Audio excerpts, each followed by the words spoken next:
let us see what are the components of logical data warehouse here. Okay.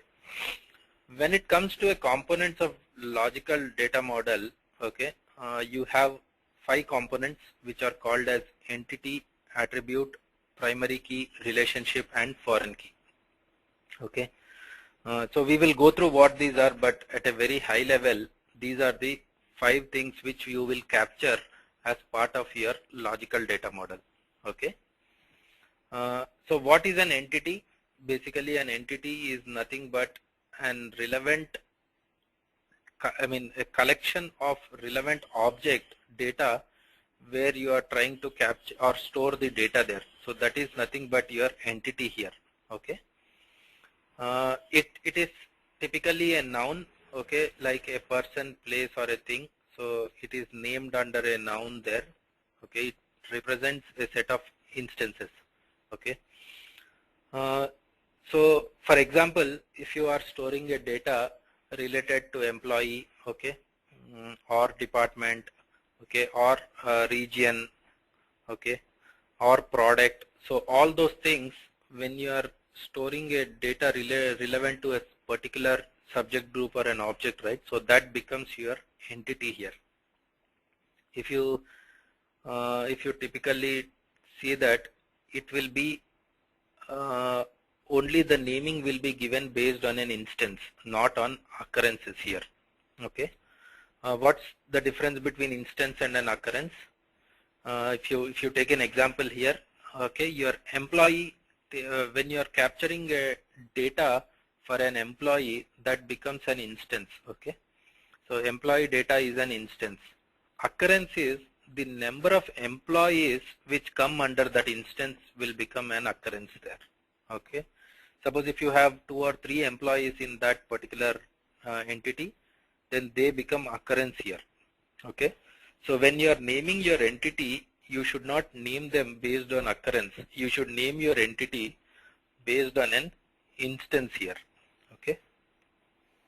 So that is how you name your entity here. Next we will see what an attribute is. Okay. An attribute is nothing but an element of your entity. Okay. If you typically convert this into a physical model, okay, we will see how it converts, but if you see into a physical model, an entity is nothing but your table. Okay. If you know what a table is, so I'm just trying to correlate what a table is. So your entity becomes a table. Okay. And your attribute is a column in the table. Okay. So your attribute is nothing but an element of information specific to an entity. Okay. It holds the various things. It can have multiple attributes, and then every entity can have multiple attributes, which are nothing but called as your columns. Okay. Every attribute will be having a specific data types attached to that. Okay. So there are various data types like number, where, character, data, character, all those things are what you will be capturing. So whenever you do that data capture, you need to give appropriate data type also, saying what values does this attribute hold there, whether it is a character, whether it is a date or number, or that things also you have to specify here for an attribute here. Okay. So that's on the attribute part. So what we saw an entity, then we saw an attribute now. Okay. It is nothing but your table and a column if you typically take it for your easy understanding. Okay. We have a small exercise actually. We will just hold on for this for a couple of more minutes because I just want to cover this other 3 parts also. Then we will come to this hands-on or this lab session. Then we have our primary key. What is a primary key?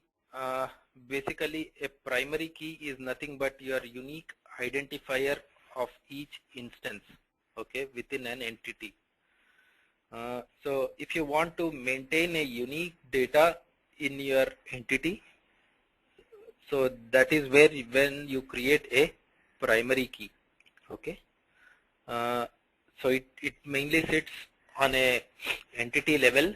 Okay, you can only have one primary key per entity. Okay, these basically, when you say this primary key, they cannot be null. Okay, they should hold some values here.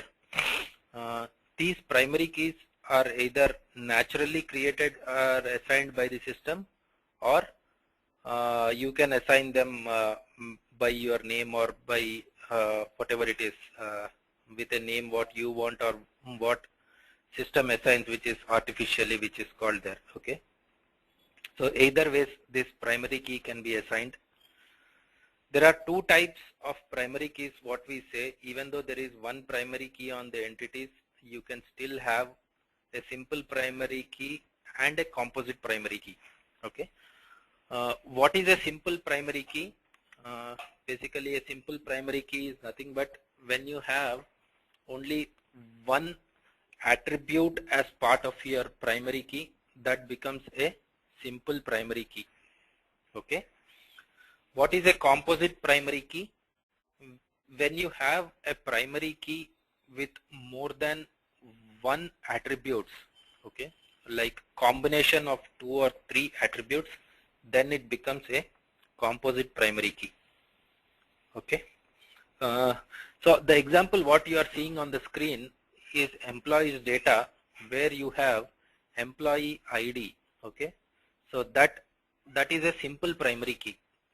Okay, so how you are maintaining uniqueness of this particular data is based on the employee ID here. Okay, so that becomes your simple primary key. Okay, suppose if you also have a primary key on this SSN. Okay, so your primary key is a combination of your employee ID and SSN, then it becomes your composite primary key. Okay, so this employee ID and SSN value should be unique. Then only that both values of these both attributes will become your primary key there. Okay, so that's on the composite primary key and simple primary key. So next part is relationship. Okay, so what is relationship? Basically is how your both entities are linked in your logical data model is what this relationship talks about. Okay, relationships are been specified using a straight line. Okay, so you see this line here, right? What this department entity and employee entity, you have a straight line joining that. So that line in your logical data model represents that there is a relation between these two tables or these two entities is what this particular relationship will let you know here. Okay, so how these relationships are being built is what we will go through. Relationships can be basically in like 3 types, which is a direct one-to-one relationship. Okay, when you have a direct one-to-one relationship, that becomes one-to-one. You have one-to-many and many-to-many. So these are the 3 types of relationships what you can have on 2 different entities here. Okay, basically using these relationships, okay, you will be building your this also comes to an concept of foreign key as well.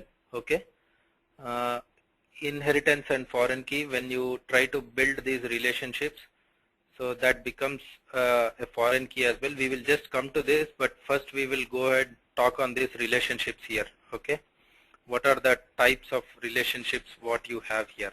Okay, okay, before getting on to that, I think let us talk about key inheritance and foreign key as well. It is different. A relationship and inheritance is different. So if you have a value where, or a foreign key is another main component where you say that each entity, when it has a relationship with either one-to-one or one-to-many or whatever it is, and when you are trying to inherit a properties from a parent and a child, that becomes an inheritance here. Okay, or a foreign key concept. So on this example, what you are seeing, your department entity is your parent entity and your employee is your child entity. Okay. So this department ID, whatever you have in your parent entity, is having a, you just see a plus sign here, right? Plus in your employee entity. So that becomes your child entity here. Okay. So that means that there is a parent-child relationship between here when you have such type of relation here, or that you can even call that as a foreign key. So in your employee entity, your department ID becomes a foreign key here. Okay. So that is what is the key inheritance and foreign key concept. Okay. So that's where you come into picture of your parent and a child relationship here. Okay. So what we have seen till now is we have seen the components of your logical model so far. So we have 5 basic components, which is nothing but your entity, attribute, primary key, relation, and your foreign key or key inheritance. So these are the 5 types